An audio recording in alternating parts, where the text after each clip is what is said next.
రంగారెడ్డి జిల్లా మడుగుల మండలం ఇర్విన్ గ్రామంలోని ప్రతాప్ నగర్ లో తాగునీటి కటకటాలు. కాంగ్రెస్ ప్రభుత్వం వచ్చినప్పటి నుంచి మిషన్ భగీరథ నీళ్లు రావడం లేదంటూ ఖాళీ బిందెలతో రోడ్డెక్కారు కాలనీవాసులు. సంవత్సర కాలంగా తాగునీటి గోసపడుతున్నామని అధికారులకు ఎన్నిసార్లు చెప్పినా పట్టించుకోవడం లేదని ఆవేదన వ్యక్తం చేస్తున్నారు. సంవత్సరం అవుతుంది, ఇంతవరకు సుక్క నీళ్లు లేవు, ఇండ్లకు నీళ్లు వస్తలేవు, కొట్టుకొని సత్యకాలం ఉంది.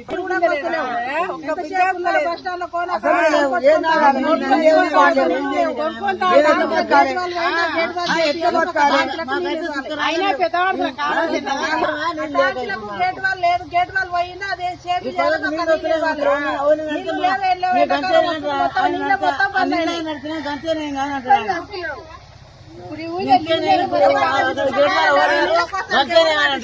ఆయన చెప్తేనే మరి ఏంది ఆయనది నాకు అర్థమవుతలేదు. ఇక్కడ నీళ్ళు లేకుండా గాడిలో కాస్తున్నాం కదా.